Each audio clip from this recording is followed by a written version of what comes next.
Κυρίες και κύριοι, καλησπέρα σας.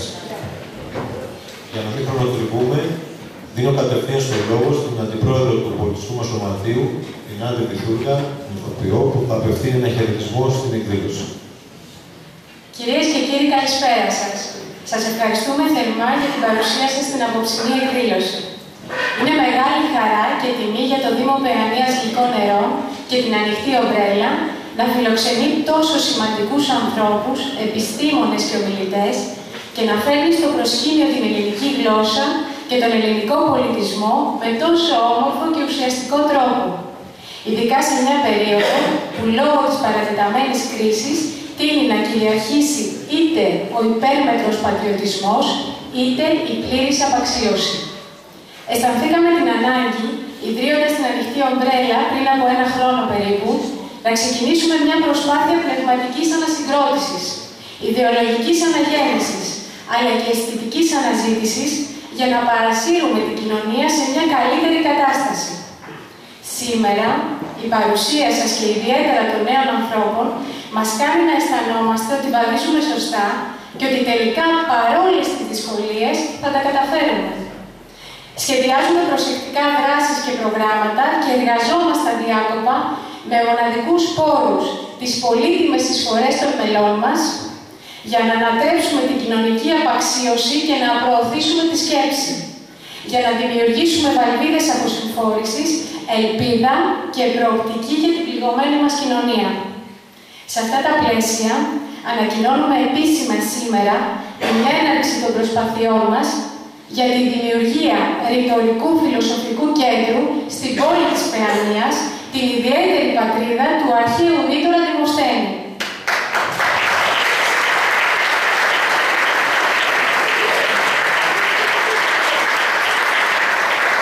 Στο κέντρο αυτό, μεταξύ άλλων, θα διοργανώνονται μαθητικοί ρητορικοί αγώνες που δεν θα αφορούν μόνο στην Παιανία, αλλά και ευρύτερα, ώστε οι μαθητές να βρίσκουν κίνητρο να μελετούν τη γλώσσα σε βάθος. Παράλληλα, μέσα από αυτή τη διαδικασία, θα μάθουν να κρίνουν και να διεκδικούν, να έχουν το θάρρος της γνώμης τους, αλλά και να τεκμηριώνουν τις απόψεις τους.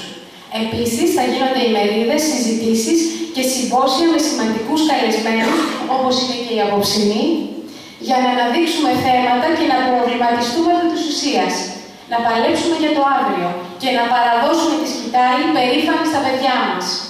Σας καλούμε όλους να στηρίξετε την ιδέα μας με κάθε τρόπο για το καλό της πόλης μας. Ελπίζουμε του χρόνου τέτοια εποχή να είμαστε όλοι μαζί παρόντες και ενωμένοι σαν κοινωνία στα εγγένεια του Δημοσθένου Ρητορικού και Φιλοσοφικού Κέντρου της Παιανίας και να φέρουμε την πόλη μας στο προσκήνιο με κάτι τόσο όμορφο και σημαντικό. Με μεγάλη ικανοποίηση βλέπουμε την καινούργια Δημοτική Αρχή να είναι παρούσα και να δείχνει ότι αντιλαμβάνεται τη σημασία της ουσιαστικής στήριξης και επένδυσης στον πολιτισμό τόσο για μας, αλλά πρωτίστως για τις επόμενες γενιές. Στη συνέχεια της θητείας της θα της δοθεί ευκαιρία να το αποδείξει έμπρακτα πολλές φορές. Είμαστε βέβαιοι ότι θα το κάνει. Και με τη δική μας συνδρομή, αλλά και όλων εκείνων των δυνάμεων που έχουν γνώση και εμπειρία στον πολιτισμό, αλλά και ήθος. Και επιθυμούν να προσφέρουν, και είναι πολλοί εδώ στην Παιανία και μέσα σε αυτή την αίθουσα. Αυτοί οι άνθρωποι πρέπει να αναζητηθούν και να αναδειχθούν. Αυτό ήταν και είναι και πρέπει να είναι το χρέος, αλλά και το όχημα κάθε κοινωνίας για να πάει μπροστά. Η ανάδειξη των ενάρετων και των ικανών. Τέτοιους ανθρώπους έχουμε απόψε στη συντροφιά μας και αισθανόμαστε ιδιαίτερη χαρά και συγκίνηση. Είναι ο κύριος Αθανάσιος Γιαννάκης, πλήραρχος του Εμπορικού Ναυτικού, καθηγητής Διεθνούς και Ναυτιλιακού Δικαίου, με σημαντικό συγγραφικό έργο, εκπρόσωπος του Υπουργείου Εμπορικής Ναυτιλίας σε διεθνείς επιτροπές, κάτοικος Παιανίας.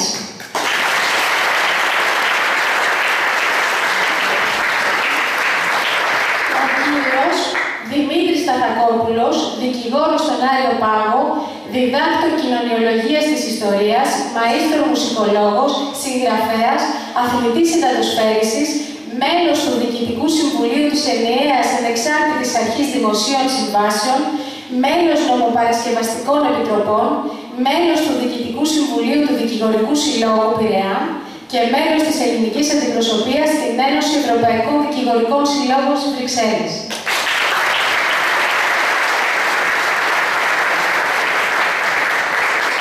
Τέλος, ο κύριος Σαμ Τσέκουας, ανακηρυγμένος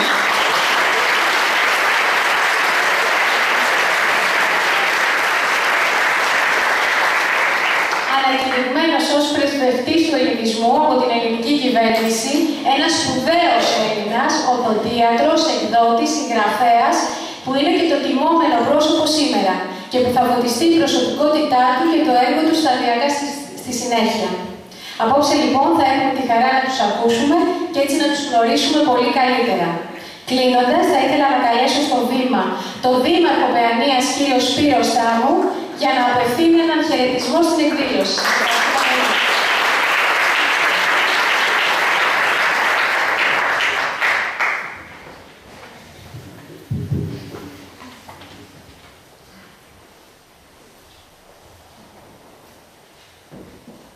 Κυρίες και κύριοι,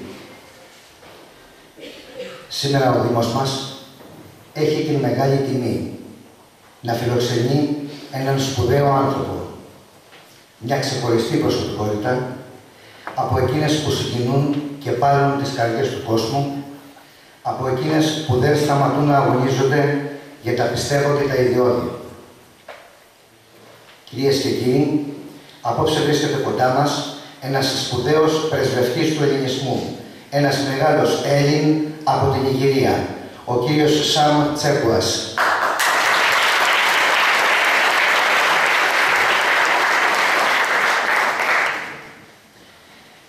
Ο κύριος Τσέκουας μας κάνει όλους υπερήφανους και μας συγκινεί διπλά για τη μεγάλη του αγάπη στην Ελλάδα, αλλά και γιατί ενσαρκώνει μια σπουδαία καρποφορία.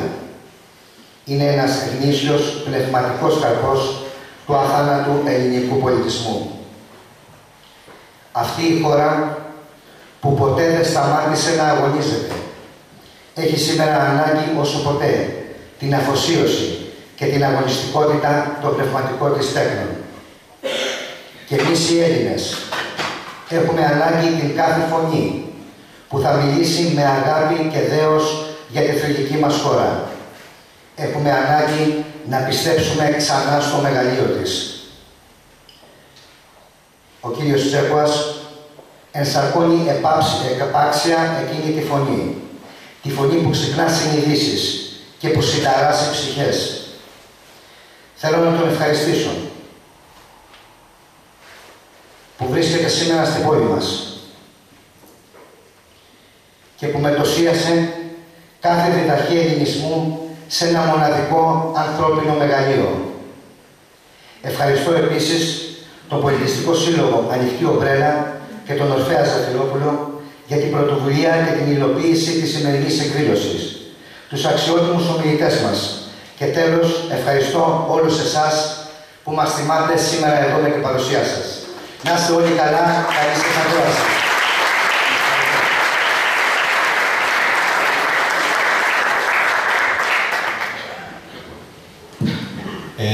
Καλώ τώρα στη σκηνή πιανίστρια και εκπαιδευτικό Σοφία Λεβαντή και τον δεξιοτέχνη του βιολιού, τον Οδυσσέα τον Ζαφυρόπουλο, να πάρουν θέση για να προχωρήσουμε. Ενώ ετοιμάζεται ο ηθοποιός Πέτρος Σπυρόπουλος και η Άννα Βυθού. Η ελευθερία. Η αγάπη. Η παιδεία. Ο πολιτισμός. Η γλώσσα μας. Το βράδυ έχω βρει έναν ωραίο τρόπο να κοιμάμαι. Του συγχωρώ έναν όλους. Άλλοτε πάλι θέλω να σώσω την ανθρωπότητα, αλλά εκείνη αρνείται. Ζήσαμε πάντοτε αλλού. Και μόνο όταν κάποιος μας αγαπήσει, ερχόμαστε για λίγο. Και όταν δεν πεθαίνει ο ένας για τον άλλον, είμαστε κιόλας νεκροί.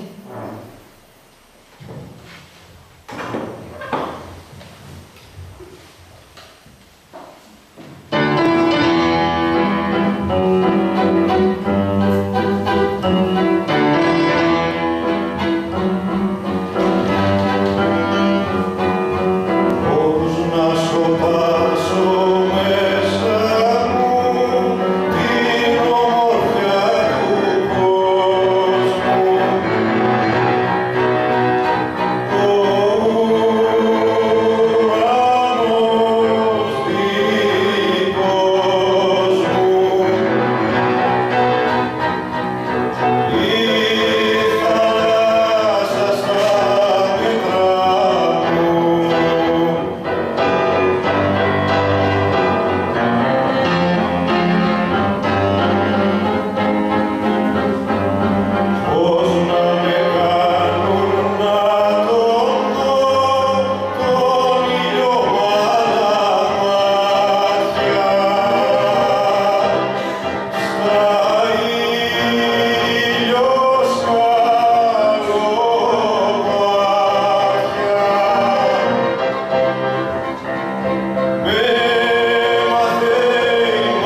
Αξιότιμοι κυρίες και κύριοι, κύριε Δήμαρχοι, άρχοντες του τόπου, αγαπητοί μου φίλοι, πραγματικά νιώθω συγκινημένος σήμερα που βρίσκομαι σε μια τόσο έτσι ωραία, ζεστή ατμόσφαιρα και κυρίως σε νέους ανθρώπους. Γιατί ξέρετε, αυτές έχει δηλώσει από την εμπειρία μας μιλώντας, συνήθως είναι άνθρωποι που ενδιαφέρονται βέβαια, αλλά είναι από την ηλικία μου και πάνω, δηλαδή από τα 50 φεύγω.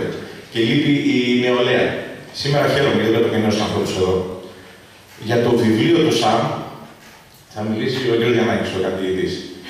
Εγώ θα πω έτσι δύο κουβέντες βιωματικές από αυτό που έχω εισπράξει εγώ για το ΣΑΜ.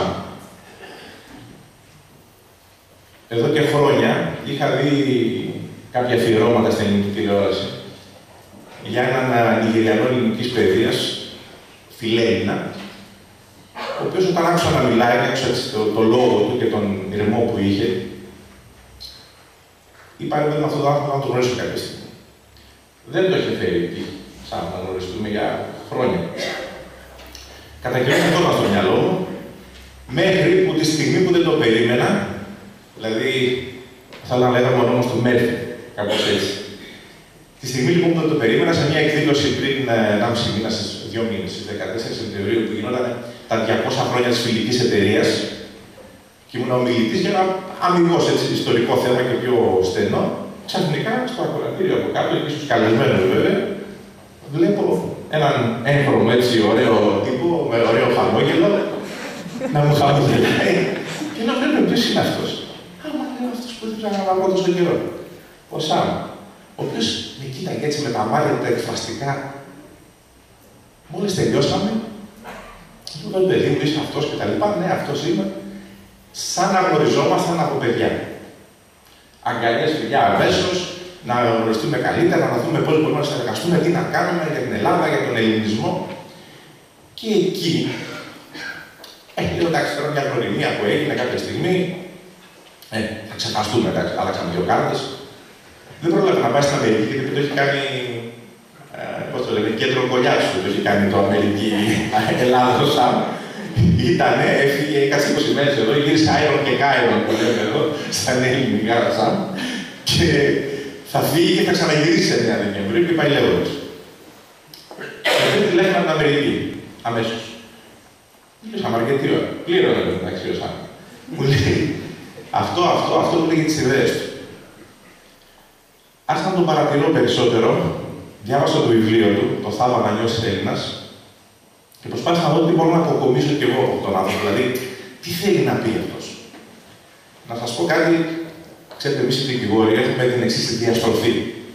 Σκεφτόμαστε πάντα τον ανάποδο. Λέω τώρα αυτός, τι τον έπιασε τώρα ξαφνικά από την Ελλάδα.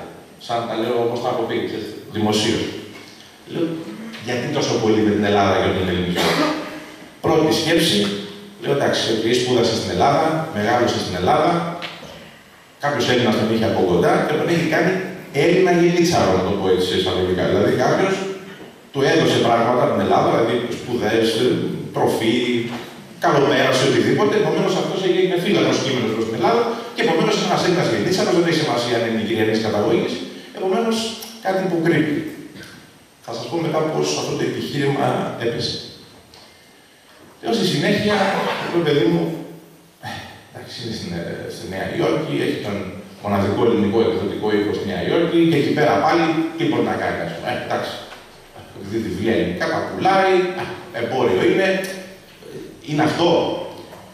Τελικώς, με την ίδια στάση ζωής του και με αυτό που διάβασα και με αυτό που κοινώνησα πλέον ή επικοινώνησα με το ΣΑΜ, κατάλαβα ότι δεν είναι καθόλου έτσι. Απλώς ο ΣΑΜ έχει βρει πάλι το υφέν, όπως λέμε στη βυζαντινή μουσική, δηλαδή τη σύνδεση, τη σχέση που συνδέει το τι πραγματικά σημαίνει ελληνισμός ως έννοια και όχι ως Ελληνάρας. Κατάλαβε λοιπόν και ήρθε ένα παιδί από την Νιγηρία που μετέχει της ελληνικής παιδείας, πλέον πραγματικά της παιδείας, και όχι της εκπαίδευσης ή της συμμόρφωσης μόνο, της παιδείας της ελληνικής, και βρήκε αυτό το υφέρ, αυτή τη γλωστή, αυτή τη σύνδεση, αυτό το μύτο της Αριάδνης και το ξεδίπλωσε και μας τον ξαναφέρνει ένας ξένης καταγωγής άνθρωπος και μας λέει πάντα τον παιδιά το μύτο, από εδώ είναι να πάτε. Γιατί από εκεί που πάτε δεν είναι σωστός ο δρόμος. Διαβάζοντας το βιβλίο το οποίο θα το αναλύσει μετά ο κ. καθηγητής, από τη δικιά μου εμπειρία, το δικό μου βίωμα, ο Σαμ λέει ουσιαστικά το απάνθισμα δηλαδή και τη ζωή του και όλα αυτά που λέει είναι ότι το να νιώσεις Έλληνας και όχι Ελληνάρας ή απλώς γεννήθηκα Έλληνας και επομένως ακολουθώ τα ήθη και τα έθιμα, είτε η ταυτότητά μου λέει ότι είμαι Έλληνας, το να νιώσεις Έλληνας με την παρανθρώπινη οικουμενική του διάσταση, δηλαδή εκείνο που κάποτε οι αρχαίοι φιλόσοφοι και αργότερα ίσως κάποιοι θέλησαν να δώσουν. Υπερβαίνει το γένος, το έθνος, το αίμα, το DNA και πάει σε μια άλλη διάσταση σχεδόν, και ελπίζω να μην κάνω ύβρι, εξαποκαλύψεως. Δηλαδή, όπως κάποιος άσχετα από την καταγωγή του λέει, βαφτίστηκα και έγινα χριστιανός. Και δεν έχει σημασία ούτε τη γλώσσα μιλάει, ούτε την καταγωγή έχει. Λέει, έγινα χριστιανός. Ο Σάμ λοιπόν λέει ότι με αυτόν τον τρόπο, τον αποκαλυπτικό, γι' αυτό λέει για θαύμα, μπορείς να νιώσεις Έλληνας. Και όχι μόνο να νιώσεις, τελικά να γίνεις Έλληνας στην ουσία. Όχι σε αυτό που νομίζουμε σήμερα ψευδεπίγραφα, οι νεοέλληνες, στην καταχρηστική του διάσταση.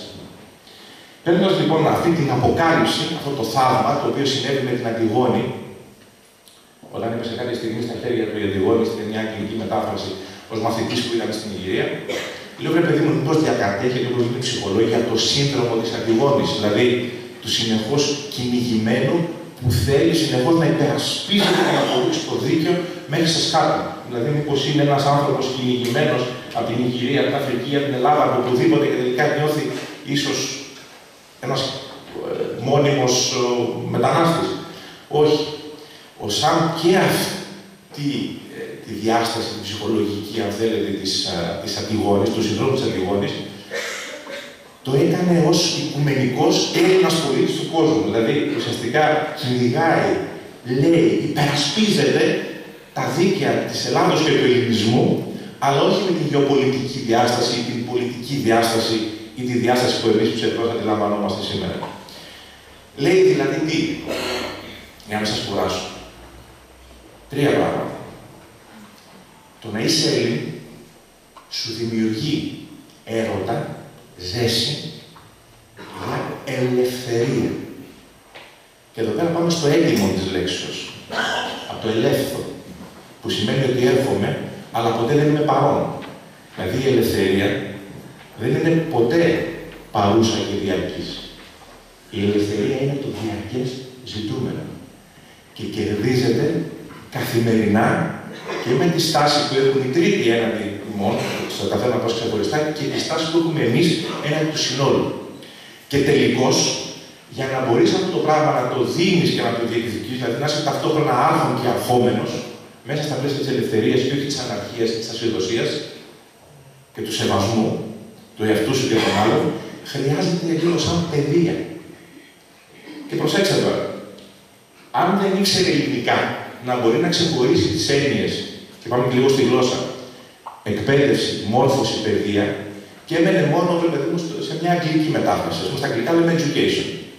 Δηλαδή, education, εκπαίδευση, education, παιδεία, education, μόρφωση κτλ. Όχι. Για το Σαμ, εκπαίδευση είναι, παραδείγματι, κάτι απλό. Είναι η διαχείριση μιας κατάστασης. Και ένας φίλος εκπαιδεύεται να κάνει κολοτούμπες. Είναι μορφωμένος? Όχι. Μόρφωση τι σημαίνει? Σημαίνει ότι οι επιμέρους εκπαιδεύσεις που πήραμε στη ζωή μας, εκπαιδευτήκαμε σε διάφορα πράγματα, παίρνουν σχήμα και μορφή, μορφοποιούνται και λειτουργούν η μία προς την άλλη και μας δημιουργούν κριτική σκέψη. Αλλά γινόμαστε έλογα όντα και ξεπερνάμε την έννοια του ζώου που απλώς εκπαιδεύεται. Αρκεί αυτό, δηλαδή η μόρφωση, η μορφοποίηση αυτή, η σχηματοποίησή μας να μας δώσει παιδεία? Όχι, διότι όπως εννοεί αυτός ο άνθρωπος εδώ, παιδεία είναι κάτι άλλο. Είναι η υπέρβαση όλων αυτών και είναι η ελάττωση του εγώ. Δηλαδή ξαναπάει στην ρίζα, πάει στην ουσία και των φιλοσόφων των αρχαίων εκεί που επικοινώνησε. Και το τρίτο είναι αυτό που έχει μάθει πολύ καλά και στα ελληνικά, το φιλότιμο. Που φιλότιμο ουσιαστικά από την αριστοτελική έννοια του όρου, στα ηθικά νοικομάχια, που έγραφε ο Αριστοτέλης στο γιο του τον νοικόμαχο, ο οποίος βεβαίως χάθηκε στην ιστορία. Είναι αυτό το δράμα, ξέρετε, συνήθως τα βιολογικά μας παιδιά να μην ακολουθούν τίποτα από εμάς. Και μόνο τα πνευματικά μας τέκνα να ακολουθούν τον δρόμο μας. Βλέπει Αριστοτέλης, έβγαλε Αλέξανδρο, Θεόφραστο, Αριστόξενο κτλ. Ο γιος του το αφιέρωσε βιβλίο ολόκληρο, τον οδήγησε προς τα εκεί, δεν ακολούθησε ο Νικόμαχος. Τούτης λοιπόν στα εθνικά νοικομάχια λέει για την ύβρη. Μιλάει για την ύβρη καθ' υπερβολή και κατέληψη. Δηλαδή, όταν ζητάμε συνέχεια, κάνουμε μια ύβρη καθ' υπερβολή, και όταν ο άλλος συνέχεια επαναχωρεί και μας δίνει, κάνει μια ύβρη κατέληψη. Και αυτό χάνει τη μεσότητα, χάνει το μέτρο. Έτσι λοιπόν λέει ο Ροσάμ ότι το φιλότιμο είναι η συνεχής αναζήτηση του μέτρου σε καθημερινή βάση, η οποία δεν είναι το εύχομαι και τελειώσαμε, σε καθημερινή βάση διεκδικείται, το κυνηγάς, και κυνηγώντας τη μεσότητα τελικώς μέσα από τον ελληνισμό και το όχημά του, αυτό τον αλύει. Βεβαίως τώρα δεν είναι παρόντος, να τον αλύσω κι εγώ. Τι γίνεσαι? Γίνεσαι ουμανιστής, γίνεσαι φιλάνθρωπος. Έτσι λοιπόν, αυτά τα τρία είναι αυτά που εισέπραξε από τον ελληνικό πολιτισμό σαν και αυτό προσπαθεί να ξαναμεταδώσει σε εμάς, να ξαναξυπνήσουμε αν θέλετε, και να ξυπνήσει και τον υπόλοιπο κόσμο σε έννοιες πανανθρώπινες πλέον, που δεν έχουν να κάνουν με ράτσες, φυλές κτλ. Κόμματα ή αποκόμματα. Λέει λοιπόν, όμως για να κοινωνήσεις τον ελληνικό πολιτισμό, αυτό το πράγμα, καλώς ή κακώς, υπάρχει ένα εργαλείο, ένα όχημα που λέγεται ελληνική γλώσσα. Όχι για λόγους σοβινιστικούς. Θέλω τι σοβινισμό να έχει τώρα, να πάμε πετάει για την Ιγυρία και ζορίστηκε για να μάθει την ελληνική γλώσσα. Ευτύσσε έμαθα βιολογία για να μάθει τα ελληνικά. Όχι, η ελληνική γλώσσα είναι ένα χρήσιμο εργαλείο, γιατί εκτός ότι είναι μήτρα, βάση σε παγκόσμιο επίπεδο επιστημονικών γλωσσών, ενιών, ορολογιών, χάρη σε αυτήν μπορείς να επικοινωνήσεις τις έννοιες ελευθερία, όπως την εννοούν οι αρχαίοι και όπως την εννοεί και ο Σάμ, όπως αντιλαμβανόμαστε περισσότεροι, παιδεία, και όχι απλά εκπαίδευση ή μόρφωση, και το φιλότιμο με την έννοια της ελλείψεως της ύβρεως, δηλαδή της ανευρέσεως της μεσότητας. Και σου λέει λοιπόν ότι η γλώσσα είναι το εργαλείο με το οποίο θα μπορέσουμε να κάνουμε τη νέα αναγέννηση. Βεβαίως, μακάρι να είναι και οι Έλληνες κοινωνία αυτής της αναγέννησης σε παγκόσμιο επίπεδο, με τη βιολογική τους, φυσική τους παρουσία. Αλλά δεν είναι και απαραίτητο μόνο. Γιατί οι άνθρωποι σαν το ΣΑΜ βοηθάμε σε αυτή την αναγέννηση και δεν είναι γεννημένοι Έλληνες. Είναι όμως πιο Έλληνες από τους περισσότερους από εμάς. Και αν μην ξεχνάμε εξάλλου και ιστορικά ότι η αναγέννηση κατά το Μεσαίωνα δεν προήλθε μόνο από Έλληνες που έφυγαν στη Δύση, αλλά και από Δυτικούς που κοινώνησαν σε αυτό το πράγμα, αλλά και Άραβες. Και είναι καμιά φορά, ξέρετε, να προβληματίζει και να στενοχωριέσαι πώς είναι δυνατόν αυτό το Ισλάμ του Αλφαράβη, το Ισλάμ του Αλκιντή, το Ισλάμ των Αράβων, τελικά σήμερα να έχει καταντήσει σε επίπεδο τζιχαντιστών και να κόβει κεφάλαια. Είναι, ξέρετε, γιατί συμβαίνει αυτό? Γιατί και αυτοί έχουν χάσει την επαφή τους, τη σύνδεση, την παιδεία τους, αν θέλετε, με την παρανθρώπινη έννοια της μεσότητας, της παιδείας, της αγάπης, της ελευθερίας. Γιατί και οι θρησκείες, αν θέλετε, προς αυτή την αναζήτηση είναι της αληθείας. Και οι φιλοσοφικές έννοιες προς τα εκεί είναι. Αλλά οι άνθρωποι χανόμαστε στην πορεία. Χάνουμε το βηματισμό μας και φτάνουμε στο άλλο άκρο. Δηλαδή κάνουμε ύβρι καθ' υπερβολή. Και οι άλλοι σε τι υπόκειται? Σε ύβρι κατέληψη. Γιατί αφήνουν τους άλλους να κάνουν υπερβολή. Είμαστε σε μια ταραγμένη περίοδο γενικώς. Και ο Σαμ μπορεί να λέει, και καλά κάνει και τα κάνει και τα λέει, μας ξυπνάει, διότι αν κάποιος Έλληνας γεννημένος μιλούσε σαν το Σαμ, σε κάποιες περιπτώσεις θα το λέγανε εθνικιστή και σε κάποιες άλλες περιπτώσεις θα το λέγανε οικουμενιστή ή εθνοκυδενιστή. Διαβάζοντας τα βιβλία του Σαμ και επικοινωνώντας μαζί του, διαπίστωσα ότι μπορείς να είσαι πατριώτης χωρίς να είσαι εθνικιστής, μπορείς να είσαι προοδευτικός χωρίς να είσαι εθνομηδενιστής. Δηλαδή, η μεσότητα πάλι. Αυτά τα πράγματα χαίρομαι, γιατί τα ξανασκέφτηκα, ξύπνησα, αν θέλετε και εγώ, στα 50 μου πια, από έναν άνθρωπο που ήρθε ως εξαποκαλύψεως, με έναν θαυματικό τρόπο και σε μένα, και κατάγεται από την Ιγυρία. Ήταν, αν δεν ξέρω αν θυμόσαστε το βιβλίο της Άννας Λεύκοβιτς, για τη Μαύρη Αθηνά κάποτε. Ουσιαστικά, ας πούμε ότι είναι ο μαύρος Ερμής που μου έφερε σαν γελιοφόρος, ο Σαμ, το μήνυμα της επανελλήνησης, όχι με την έννοια των ακραίων ανοήτων σήμερα που αντιλαμβάνονται κακώς, που δεν αντιλαμβάνονται μάλλον το τι σημαίνει ελληνισμός, αλλά την ουσία του ελληνισμού. Εδώ πέρα λοιπόν έχουμε αυτόν τον άνθρωπο, ο οποίος μας λέει: παιδιά, πάρτε το υφέν, πάρτε το σκηνή, εδώ είναι, και τραβήξτε μπροστά. Και όπως τα έλεγε ο Όλιβερ Τάβλιν, ο Άγγλος ο καθηγητής, όχι πίσω στους Έλληνες. δεν είμαστε έτσι μόνο το μουσείο, μπροστά με τους Έλληνες. Δηλαδή, κάντε τους απογόνους σας να είναι περήφανοι για εσάς, για μας τώρα, για εμάς που βιώνουμε αυτή την κατάσταση σημερινή, όχι μόνο για το ένδοξο ιστορικό παρελθόν. Δεν θέλω να κουράσω άλλο, γιατί το βιβλίο θα στο αναλύσει ο κ. Γιαννάκης. Θα μας πεις και εσύ τα δικά σου. Σας ευχαριστώ πολύ. Εγώ ευχαριστώ περισσότερο από όλους το ΣΑΜ, που πραγματικά ήταν μια αποκάλυψη στη ζωή μου και έρχεται σε αντίθεση με εκείνο που πριν 30 χρόνια είχα διαβάσει, η δυστυχία του να νιώθεις Έλληνας, που έλεγε ο Νίκος Δήμου, που μιλούσε για τις παθογένειές μας, οι οποίες δυστυχώς δεν τις έχουμε ξεπεράσει.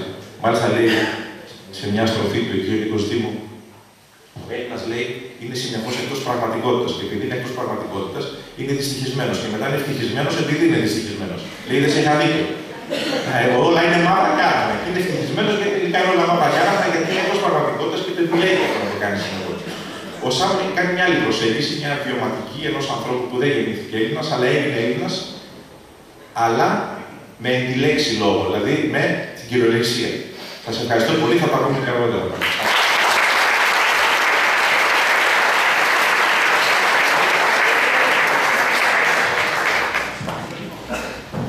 Θα ήθελα πολύ σύντομα και από μια άλλη πλευρά, πριν δώσω τον λόγο στον αγαπητό μου φίλο, τον κύριο Θανάσιο Γιαννάκη, να αναφερθώ στην προφορά της ελληνικής γλώσσας και στον ουσιαστικό ρόλο που παίζει στη βαθύτερη κατανόηση και την καλύτερη μετάδοση των ενιών.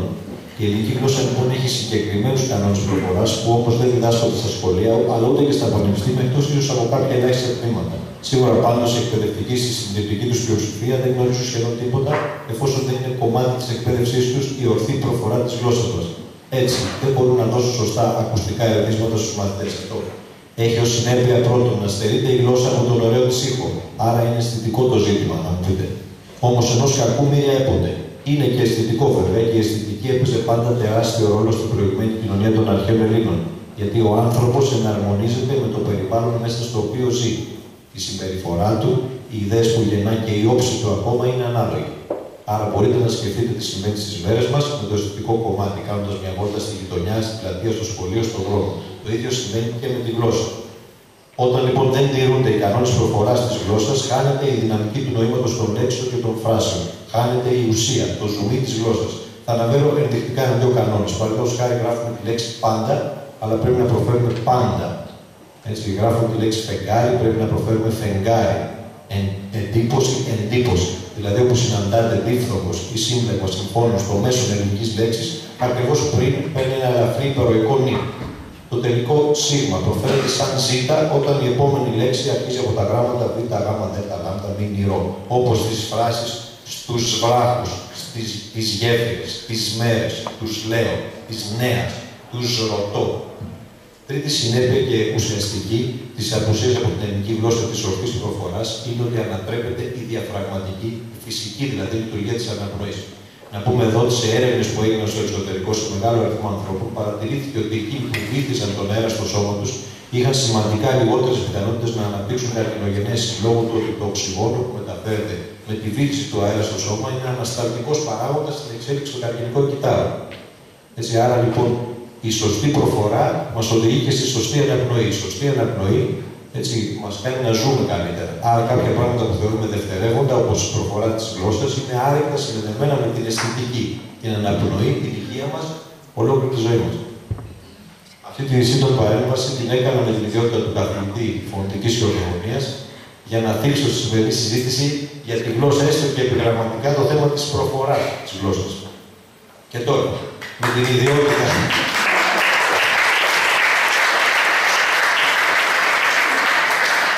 Λέω γρήγορα για να μην προλοτριβούμε με την ροή της εκδήλωσης. Τώρα με την ιδιότητα λοιπόν του ρυθμιστή της ροής της εκδήλωσης δίνω το λόγο στον κύριο Θανάσιο Γιαννάκη, που είναι και ο άνθρωπος που ουσιαστικά μας έφερε σε επαφή με τον κύριο Σάμ Τσέρκουας και έτσι σε μεγάλο βαθμό το οφείλουμε τη σημερινή βραδιά. Γιατί όταν μαζί με τον αγαπημένο μου φίλο τον Γιώργο, τον Νίκο, είδαν το υλικό της παράστασης του Καβάθ που παρουσιάσαμε πέρσι, μας είπαν ότι θα ήταν καλό να δούμε την παράσταση στο εξωτερικό και ότι θα έπρεπε να μας φέρουν σε επαφή με τον ΣΑΜ και πως κάποια στιγμή θα ήταν όμορφο να τον προσκαλέσουν αυτό το χαρισματικό άνθρωπο στην παιδεία μας. Και εμείς πήραμε την πρωτοβουλία και τον καλέσαμε και είναι εδώ σήμερα. Κύριε Θανάση, ευχαριστούμε.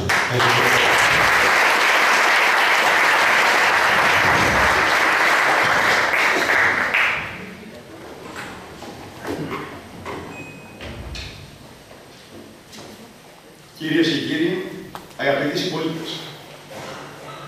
Ο Σαν Τσέκοβας γεννήθηκε στην πόλη Άτλα της Νιγηρίας, σε ένα κράτος της Δυτικής Αφρικής.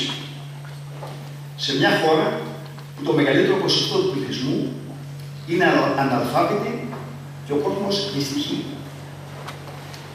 Η ζωή του αγαπητού φίλου Σαν ίσως να είχε την ίδια τύχη με τους συμπατριώτες του, αν δεν συνέβαινε ένα γεγονός που θα άλλαζε τη ζωή του.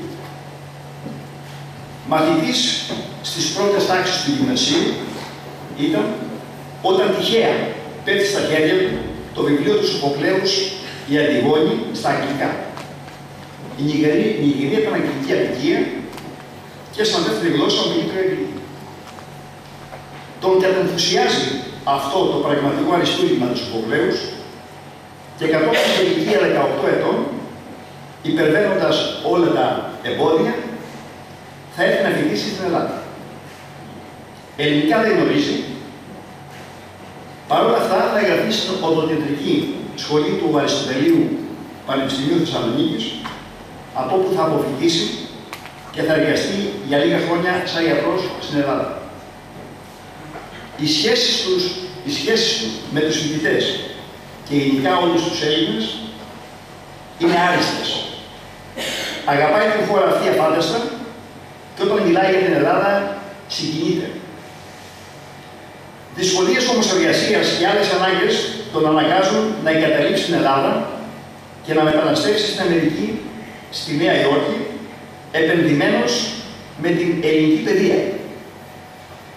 Ο Σαν άνθρωπος ανήσυχος, εργατικός, φιλομαθής, λάτρης κάθε τι ελληνικού και ιδίως στις αρχαίες ελληνικές γραμματείες, παράλληλα με το ιατρικό επάγγελμα, θα ιδρύσει εκδοτικό οίκο και αξιόλογο βιβλιοπωλείο στην Αστόρια της Νέας Υόρκης, το οποίο τώρα λειτουργεί διαδικτυακά. Στο βιβλιοπωλείο του δεσπόζουν ελληνικά βιβλία και ιδίως κείμενα αρχαίων Ελλήνων συγγραφέων, του Ομήρου, του Ηροδότου, του Θουκυδίδη, του Πλουτάρχου και άλλων. Εδώ έρχεται και η γνωριμία μας. Θα πέσει στα χέρια του ένα βιβλίο μου, το Ομηρικό Λεξικό Ναυτικών Όρων. Ενθουσιάζεται, μου τηλεφωνεί αμέσως και κλείνουμε συνάντηση σε μερικές μέρες στην Ελλάδα. Από τότε πλέον έχουμε μεγάλη φιλία και συνεργασία. Έτσι βρίσκεται ο Σαν σήμερα μαζί μας. Και τώρα δύο λόγια για το βιβλίο. Αρκετά είπε στην ομιλία του κ. Σταθικόπουλος. Το τίτλος «Το θαύμα να νιώθεις Έλληνας». Και μόνο η λέξη «να νιώθεις» μαρτυρεί την ελληνικότητα αυτού του ανθρώπου.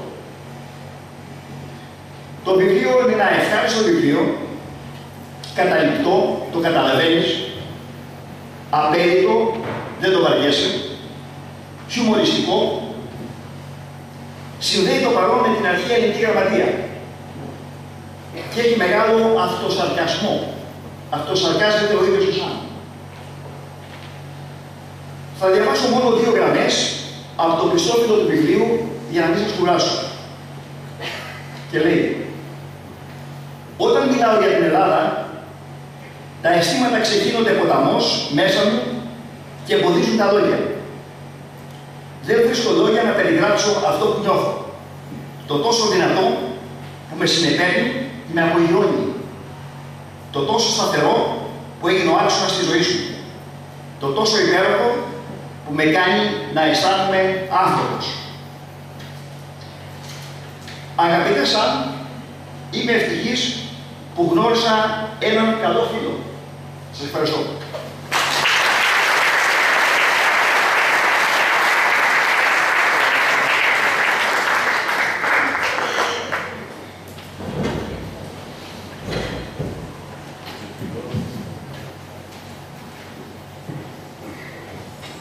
Μια φορά και έναν καιρό, ένα 12χρονο αγόρι στη μακρινή μας Νιγηρία ανακάλυψε τυχαία ένα παράξενο βιβλίο σε ένα απαγορευμένο ράφι μιας τεράστιας βιβλιοθήκης. Αυτό το βιβλίο έμελε να αλλάξει την πορεία της σκέψης του, της ζωής του και να τον οδηγήσει στην Ελλάδα, αργότερα στην Αμερική και στην καρδιά του ελληνισμού. Ήταν η Αντιγόνη του Σοφοκλή. Διαβάζοντάς το, άρχισε να ποτίζει την ψυχή του το πνεύμα της ελευθερίας, να ριζώνει στην καρδιά του το λουλούδι της αγάπης, να γυρίζουν στο μυαλό του ιδέες, λέξεις και φράσεις όπως «Αν ο ηθήνων νους μιας πολιτείας ολόκληρης δεν παίρνει τις καλύτερες αποφάσεις, μα από φόβο έχει το στόμα του κλειστό, ο άνθρωπος αυτός είναι ανάξιος». Και όποιος θεωρεί ένα ακριβό του πρόσωπο πράγμα πιο μεγάλο από την ίδια του την πατρίδα, αυτόν τον ονομάζω τυποτένιο. «Αλίμονο, τι φοβερό να σε κριτήσει και να έχεις λάθος κρίση». Πολλά πράγματα είναι πάνω από τις δικές μου δυνάμεις. Κανένα όμως δεν έχει το φέρσιμο του ανθρώπου. Ο άνθρωπος είναι το πιο απλησίαστο πράγμα για μένα. Έχει γλώσσα με λέξεις, σκέψεις σαν άνεμο και έχει πάθος να σκέπει με νόμους τις πολιτείες του και αυτά είναι μόχθος του. Δεν έχει πολιτεία όποιος τολμάει να μην διαλέξει το καλό. Αλλά η τυραννία, ανάμεσα στα άλλα τα καλά, έχει και το δικαίωμα να κάνει και να λέει ό,τι θέλει αυτή. Γιατί δεν βλάστησε χειρότερη συνήθεια στον κόσμο από το χρήμα. Αυτό που κουρσεύει πολιτείες και τους ανθρώπους ξεσηκώνει από τα σπίτια τους και κάνει ανθρώπους χρήσιμους να στρέφονται σαν τιμά έργα. Τα σφάλματα είναι ανθρώπινα. Ο άνθρωπος φάλει. Δεν είναι όμως ούτε απερίσκευτος, ούτε άτυχος όταν επανορθώσει και δεν είναι αμετακίνητος στο λάθος του. Το πείσμα, ξέρεις, κάποιου πιάνεται για ανοησία. Πληρώνονται τα λόγια τα μεγάλα και στους αλαζόνες που τα λένε ανοίγουν μεγάλες πληγές, μαθαίνοντάς τους τα γεράματα τη φρόνηση.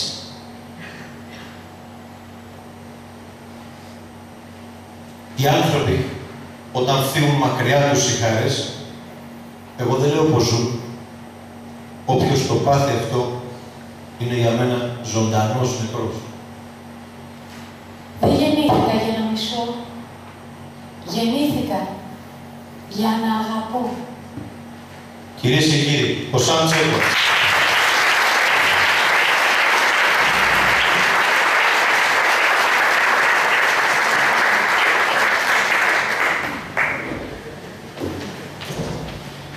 Τι να σας πω, παιδιά, πω. Τώρα δεν ξέρω να βάλω τα κλάματα ή να αρχίσω να τραγουδάω. Υπάρχει τόση αγάπη, υπάρχει τόση χαρά, υπάρχει τόση ομορφία στη χώρα αυτή που πολλές φορές με ρωτιέμαι γιατί υπάρχει τόση δυστυχία.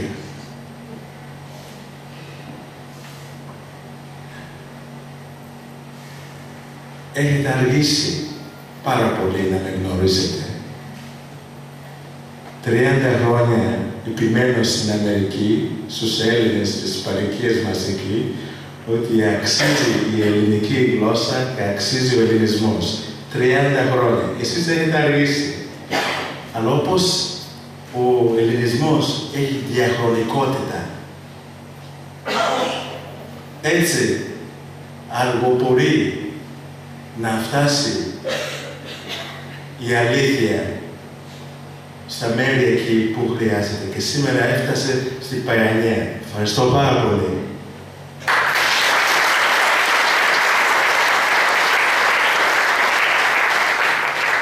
Πραγματικά πιστεύω ότι κάθε άνθρωπο που συναντάς είναι εκείνος ή εκείνη που μπορεί να σου οδηγήσει σε σωστό δρόμο.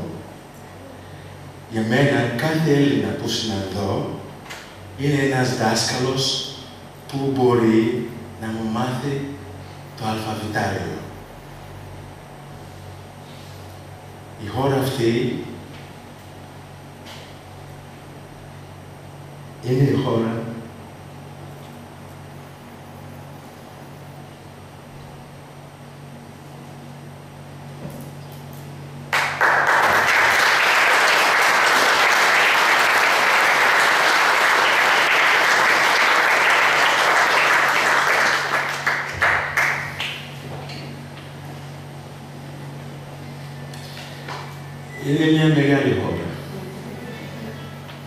Είναι μια χώρα που πήρε ένα παιδί ως φοιτητής, τον έτρεψε, τον αγάπησε και πραγματικά τον έκανε άνθρωπο. Και όσο ζω, θα διατυμπανίζω τη χώρα της Ελλάδος. Για μένα όλα ξεκινήσανε έτσι τυχαία. Και ίσως αυτή είναι η τραγωδία, ότι αυτά συμβαίνουν τυχαία. Δεν πρέπει ο δρόμος προς την παιδεία να τυχαίνει σε ένα παιδί. Πρέπει να είναι μελετημένο, καθορισμένο και μεθοδευμένο. Όμως, όπως ανέφερε ο φίλος μου, ο κύριος Γιαννάκης, η Αντιγόνη έπεσε έτσι τυχαία στο χέρι μου. Εκείνη την εποχή στην Νιγηρία δεν υπήρχαν ελληνικά βιβλία. Αυτή την εποχή στην Νιγηρία δεν υπάρχουν ελληνικά βιβλία. Και αυτή είναι η ντροπή. Είναι η ντροπή της Ελλάδος. Δεν επιτρέπεται μία χώρα με τέτοια πλούτη και πολιτισμό να αργοπορεί.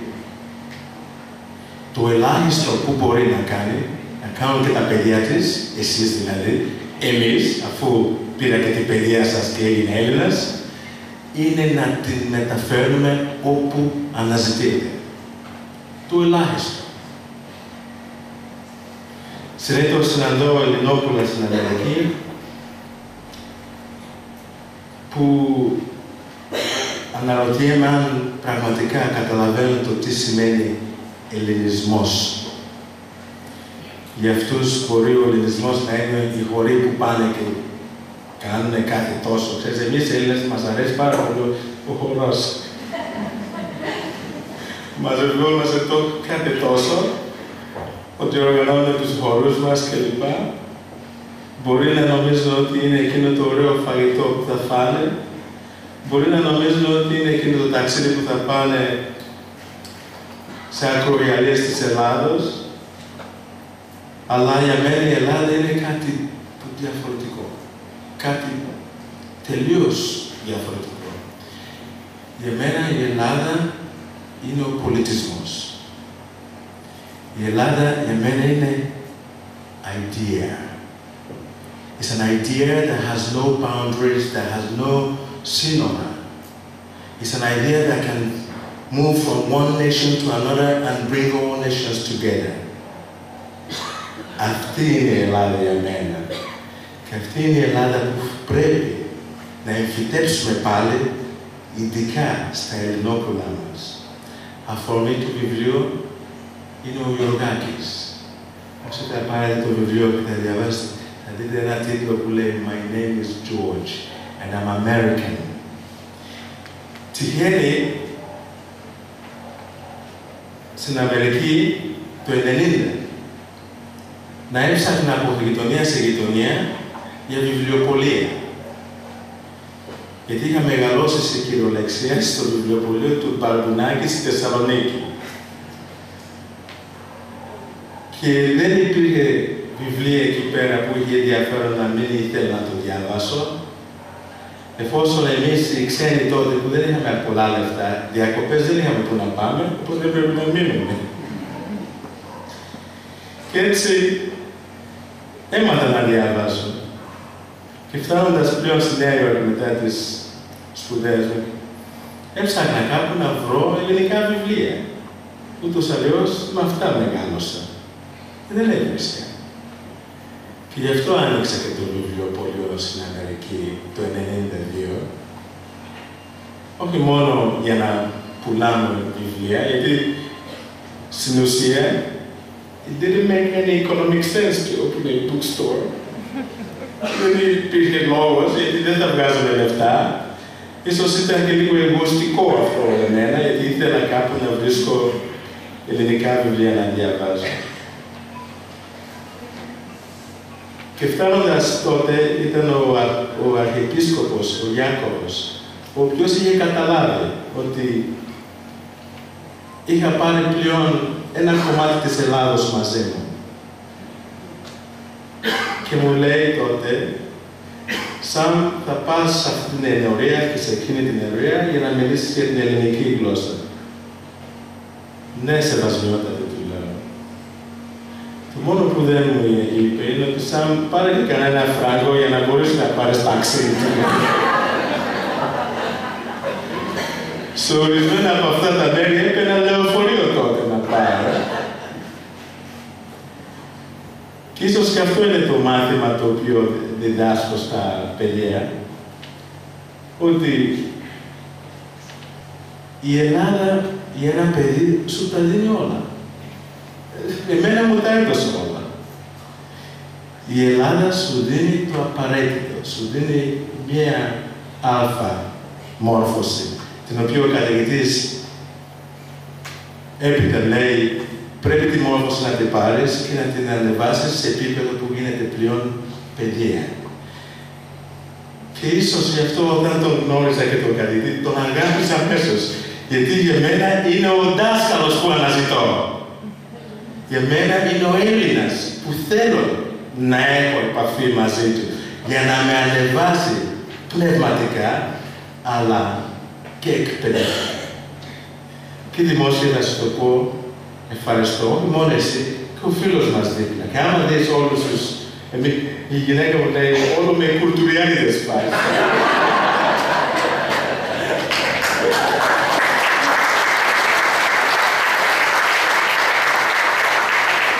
Είναι αυτή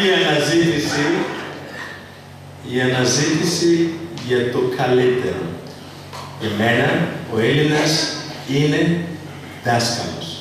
Και αν μου εμφανιστεί Έλληνας που δεν έχει τίποτα να προσθέσει στα λίγα που ξέρω, δεν τον αναγνωρίζω. Σαν άνθρωπο, ναι. Αλλά παρέα, όχι. Δεν θέλω. Θέλω ο Έλληνας να μ' αποδείξει. Να μ' αποδείξει ότι σέβεται και αναγνωρίζει το βάρος της κληρονομιάς που κουβαλάει.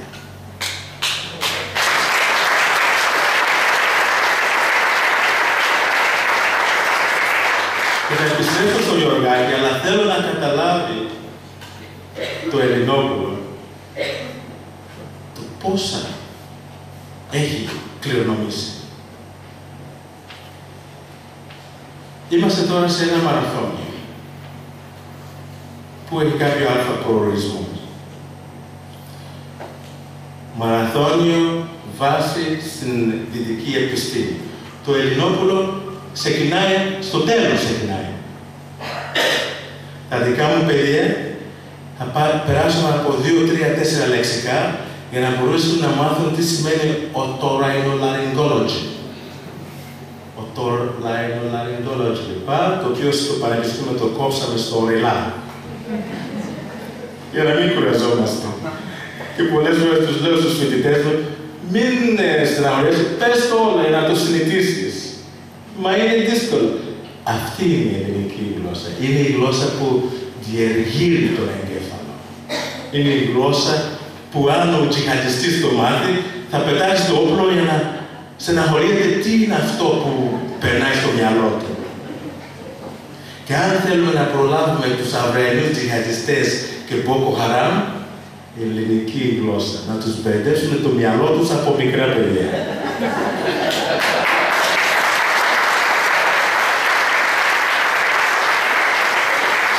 Εγώ τουλάχιστον μπερδεύτηκα τόσο πολύ, που πολλές φορές αναρωτιόμουν αυτοί οι άνθρωποι είναι σοβαροί, γιατί δεν βάζουν ένα γιώτα εκεί πέρα να τελειώνουν και πρέπει να είναι ύψιλον.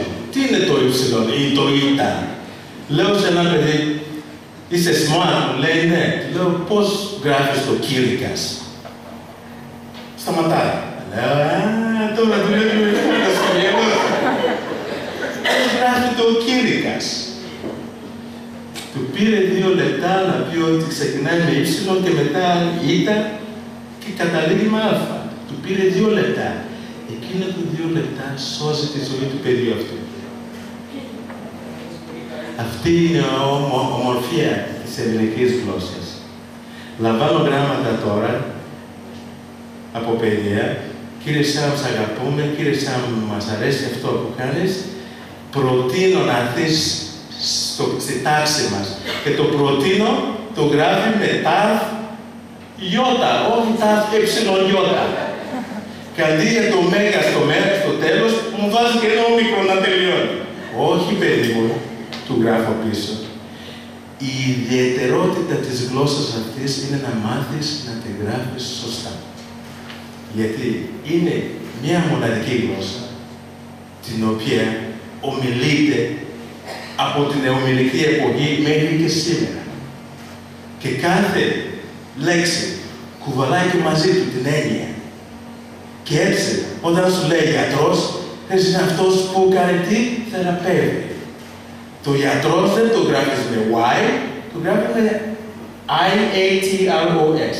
Γιατρός. Όταν λέει εγώ είμαι οφθαλμίατρος, αμάν, ρωτάει η κόρη μου, τι σημαίνει οφθαλμίατρος? Ο οφθαλμός είναι γιατρός. Τελειώσαμε.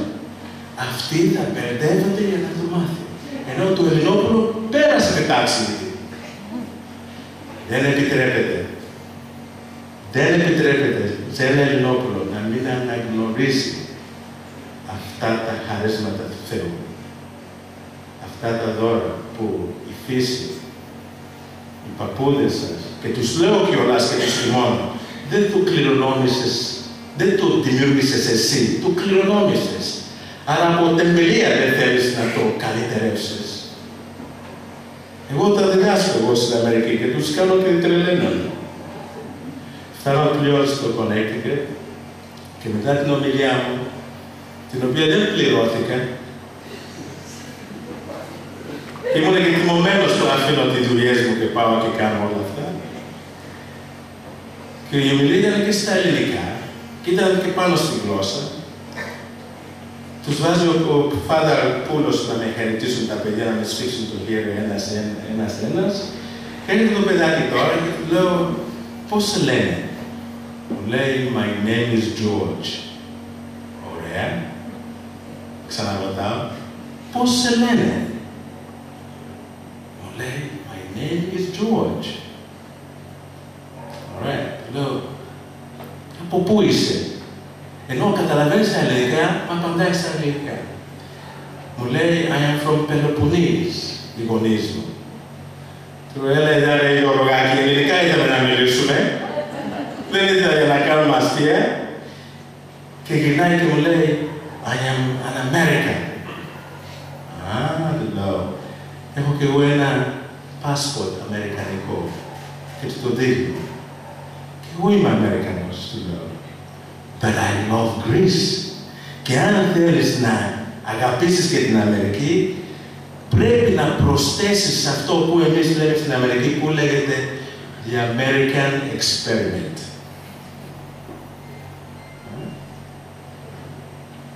Η αμερικανική εμπειρία, την οποία ζητάει να έχεις το Chinatown, να έχεις το Italian Town, το Harlem Town, το Greek Town, to Bosnia Town, και γίνεται ένα μοζέικ. Με αποτέλεσμα, ένας Κύπριος έχει το μαγαζί του και φτιάνει φακές, ένας Τούρκος είναι και δίπλα και φτιάνει φακές, και ένας Έλληνας είναι και δίπλα και φτιάνει φακές. Και καμιά φορά αν δεν ξέρεις από πού είναι όλοι αυτοί, πας και εδώ τρως φακές, πας εκεί τρως φακές, πας εκεί τρως φακές. Τι λέω εσύ, ήρθες εδώ να διδάσκεις, δεν ήρθες εδώ για να μισείς την Ελλάδα.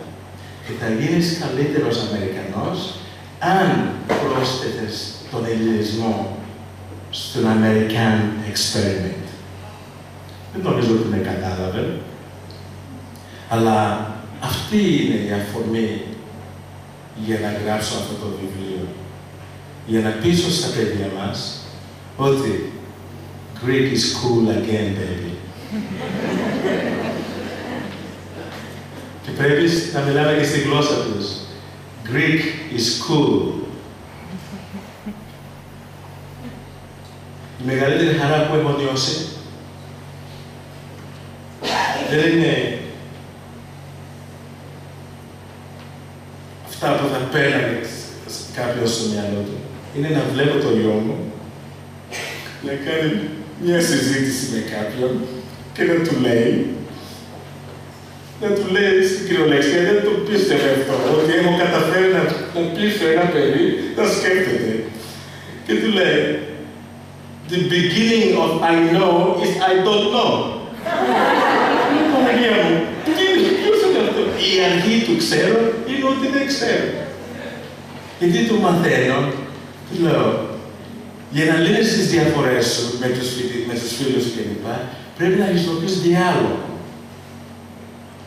Και αυτό είναι που διδάσκει ο ελληνισμός. Σου διδάσκει να σκέφτεσαι. Σου διδάσκει να απομακρύνεσαι κάποια στιγμή, να απομονώνεσαι και να σκέφτεσαι τι μπορώ να προσφέρω περισσότερα σε αυτό το world experiment πλέον, το οποίο δεν είναι μόνο American experiment, είναι world experiment και world journey που όλοι περνάμε.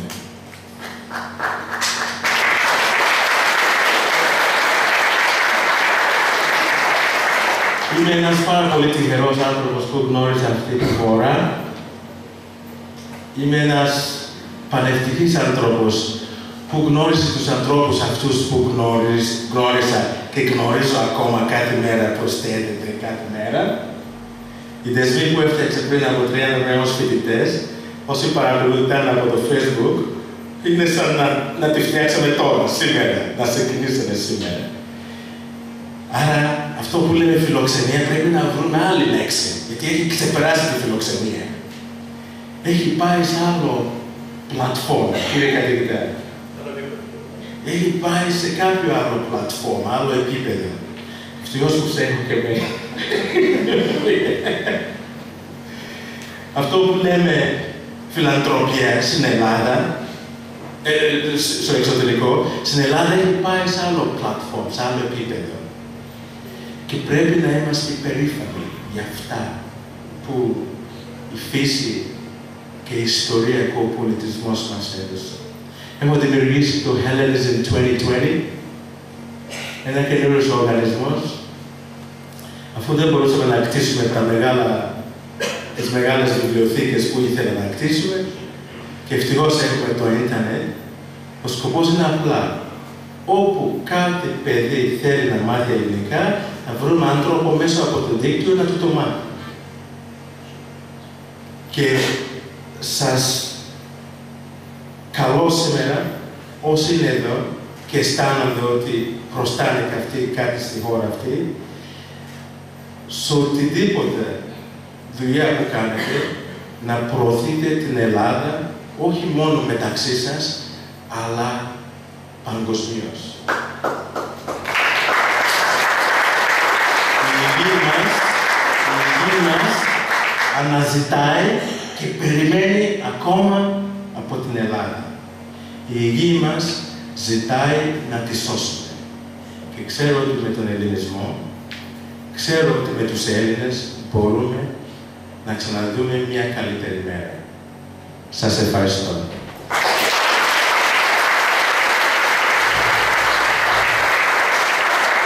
Έρχεται ένας στο μαγαζί και δεν μας βρίσκει, γιατί εσείς τους Έλληνες έχετε τα νίκια εκεί πέρα στην Αστόρια τόσο ακριβά, που ένας βιβλιοπόλης δεν μπορεί να τα αντεπρε, ξέρετε, τι να κάνουμε, και μετακομίσαμε.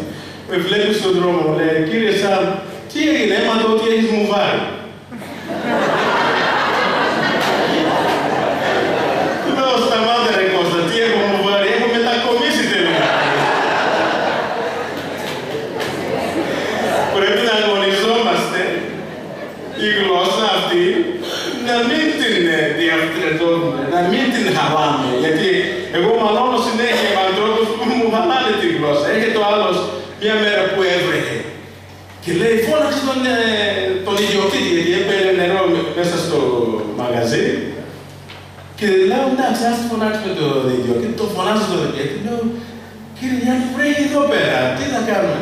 Μου λέει, περίμενε, γιατί θα φωνάξει τον Ρουφιάνο να έρθει να φτιάξει το ρούφι. Αυτό ζει 40 χρόνια στην Αμερική. Θα φωνάξει τον Ρουφιάνο.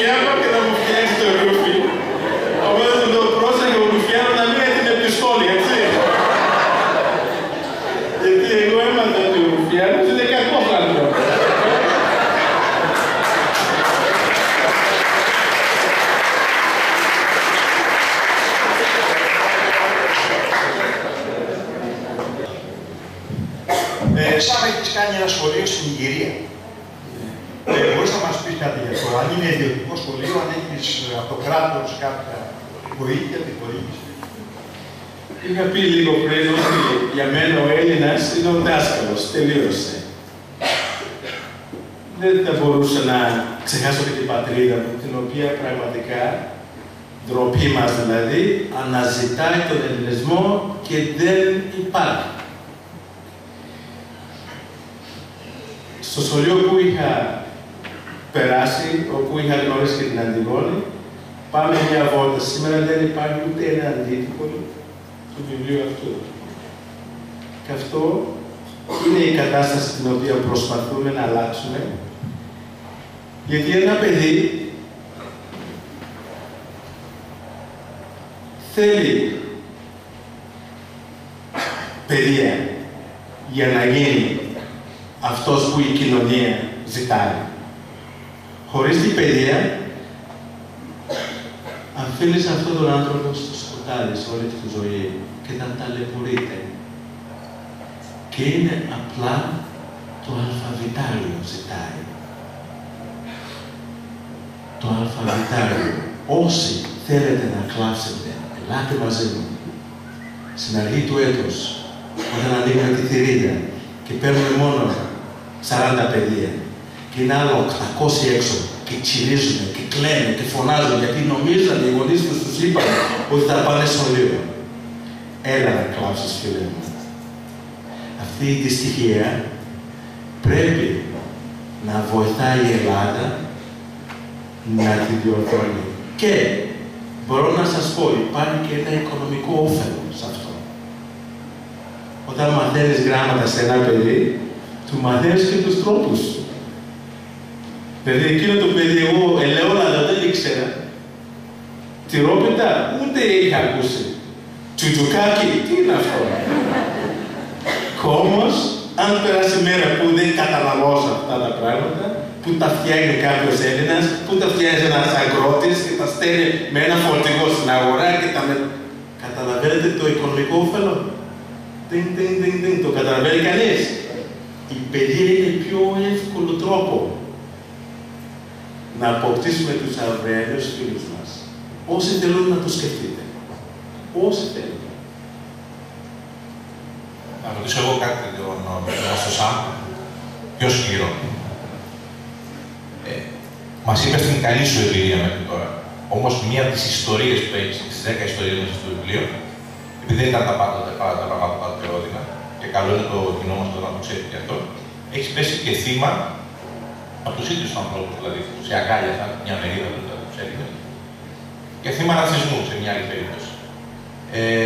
Δεν την έχουμε αναφέρει αυτή την εμπειρία, όπως είναι καλό για εμάς ως κοινωνία ελληνική, παιδευτικά δηλαδή, να το γνωρίζουμε, ούτως ώστε να αποφεύγουμε και να βοηθήσουμε τους ανθρώπους μας αυτούς, οι οποίοι μπορούν παιδιά σαν και εσένα να τα έχουν απορρίψει λόγω χρώματος, οι παιδιά αυτών των Γιάννη τον Αντετοκούμπο, που είναι τώρα πάλι κάποιος νιγηριανής καταγωγής και είναι στην Αμερική, να τα απορρίπτουν, ενώ αυτά τα παιδιά, σαν και εσένα, έχουν σηκώσει τον ελληνισμό περισσότερο από ό,τι εμείς ήδη μπορούμε.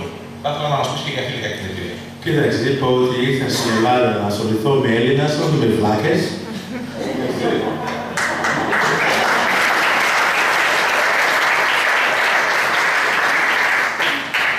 Ένα παιδί δεν διαλέγει που γεννιέται. Είναι λυπηρό να ακούω ότι η Ελλάδα δεν αναγνωρίζει τα παιδιά που γεννιούνται εδώ. Αλλά αν τα παιδιά μου γεννηθήκαν εδώ, δεν θα τα αναγνωρίζετε. Ένα παιδί δεν διαλέγει που γεννιέται. Μέσα από ένα παιδί όμως υπάρχει το δώρο του Θεού, το οποίο κανείς δεν μπορεί να το αφιερέσει. Η Ελλάδα πρέπει να αξιοποιεί τα παιδιά της, ανεξάρτητα τι χρώμα έχουν.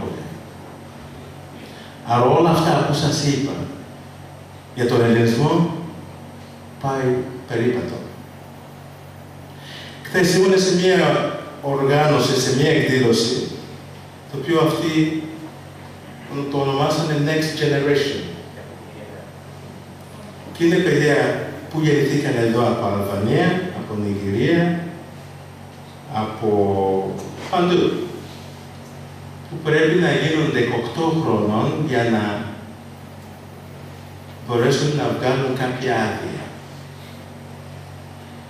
Σε 18 χρόνια τα δικά μου παιδιά έχουν ήδη προχωρήσει. Ποιος έχει το δικαίωμα να πει στο παιδί μου ότι δεν θα πάει πουθενά? Φέρε με αυτόν εδώ για να τον κοιτάξει στα μάτια. Η χώρα αυτή είναι η χώρα του Θεού.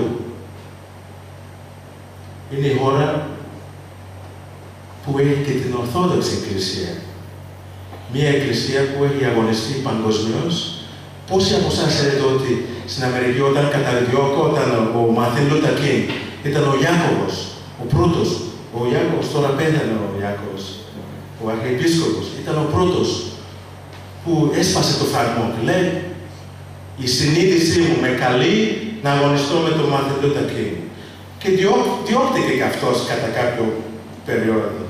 Άμα πάτε στο ίντερνετ, ψάξτε Μάρτιν Λούθερ Κίνγκ, Archbishop Jacob, Ιάκωβος. Θα δεις τη φωτογραφία του, η πρώτη πορεία που έκανε αυτός, μαζί χέρι-χέρι. Αυτός είναι ο Έλληνας για μένα. Υπάρχουν κάτι τροποποίησεις νόμου, το οποίο έχω γράψει και ένα γράμμα. Και λέω, αυτό το παιδί, το Αντετεκούμπο,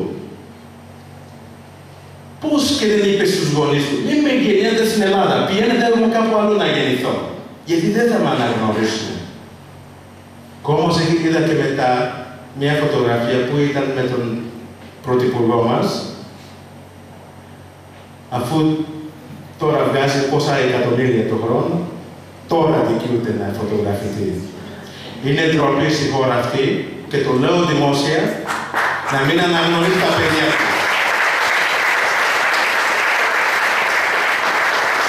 Και για αυτούς που με πλακώσαν στο ξύλο στη Θεσσαλονίκη, για αυτούς απλώς λέω ήθελα να γνωρίζω τους Έλληνες, όχι τους βλάκες. Εντάξει. Next question.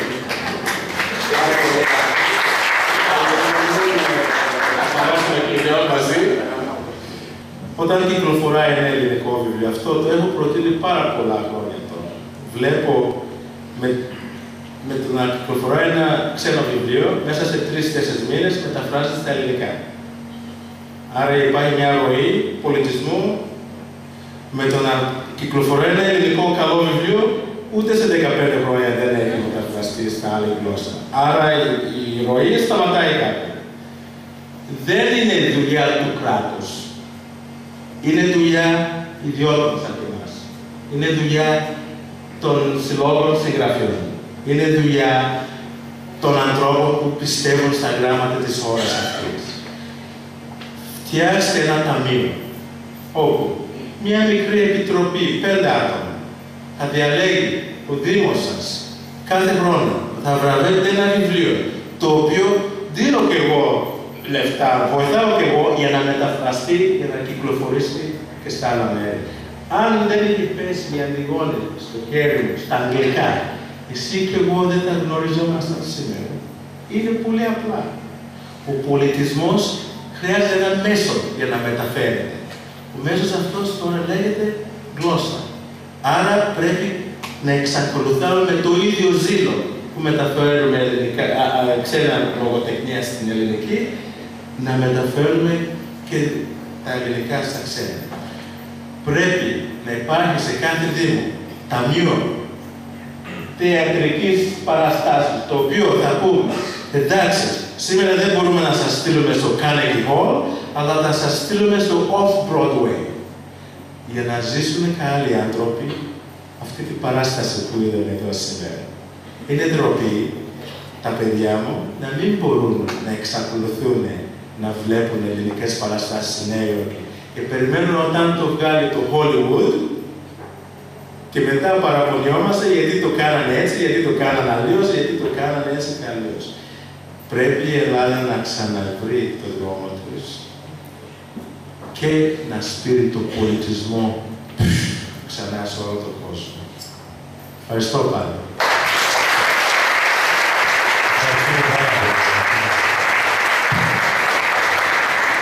Αν μας επιτρέπεις, θα σου αφιερώσουμε ένα τραγούδι, 2, γιατί αύριο φεύγεις, έτσι. Σκέφτηκα να πω ένα τραγούδι από εκείνα τα θούρια του Ρίγα, από τα άλλα θούρια, που ήταν εκείνη της εποχής, δηλαδή στα τέλη του 18ου αιώνα, αρχή του 19ου. Και λέει, ξυπνήστε τέκνα, ήρθε η ώρα. Με αφορμή λοιπόν το ξύπνημα που εγώ δέχτηκα από το φίλο μου το Σάμ,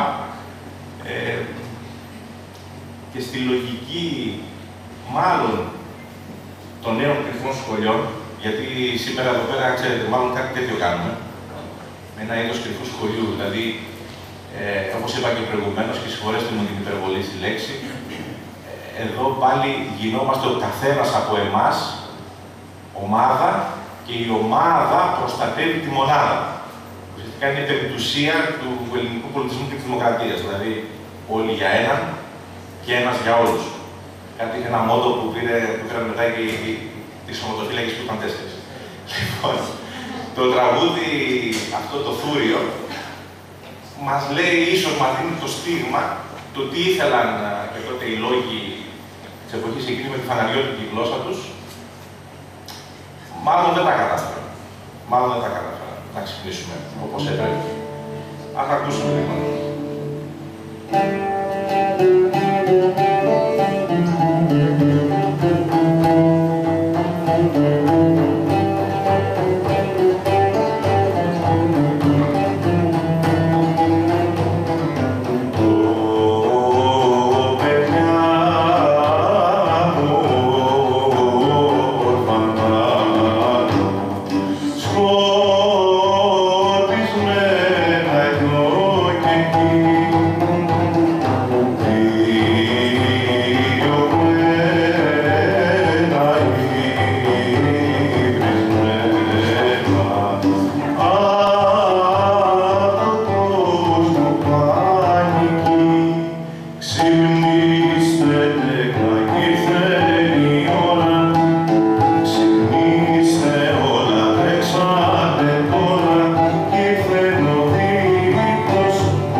Ήρθε ο δείπνος ο μυστικός. Δηλαδή τώρα αρχίζουν τα βάσανα. Για να αναστηθείς, λέει το θούριο, πρέπει πρώτα να περάσεις το μυστικό δείπνο, τα βάσανα, τη σταύρωση, το θάνατο για να αναστηθείς. Είμαστε ακόμα εκεί, στα όρια του θανάτου. Δεν έχουμε πεθάνει τελείως. Όταν κάποια στιγμή το απέφχομαι συμβεί αυτό, να ξέρετε ότι ο μόνος δρόμος από εκεί και πέρα είναι η Ανάσταση. Το ξαναστήσιμο. Και καλό είναι όταν θα συμβεί αυτό, γιατί είναι νομοτελειακό. Να είμαστε παρόντες. Δηλαδή να το βιώσουμε. Να μην το κάνουν άλλοι για εμάς, ούτε να το κάνουν άλλοι στο όνομα του ελληνισμού. Η αναγέννηση σε αυτή, καλό είναι να έχει και εμάς μέσα. Τώρα θα πούμε ένα τραγούδι με τον Ορφέα, σαν πας στα ξένα. αφιερώσουμε στο Σαν που φεύγει. Ακριβώς. Οπότε... Αν είναι κινημετικός και ταξιδιώτης του κόσμου, ετούτης ως Έλληνας πάει και έρχεται πάντοτε εδώ στα Λάματα. Στις 9 Δεκεμβρίου θα ξανά είναι εδώ πάντως. Να πούμε καλό ταξίδι λοιπόν για αύριο στο ΣΑΜ.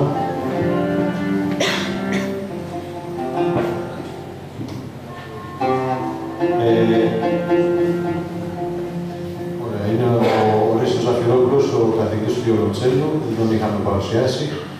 Ο Οδυσσέας και ο Ρέστης είναι τα αδέρφια μου, είναι και αυτοί.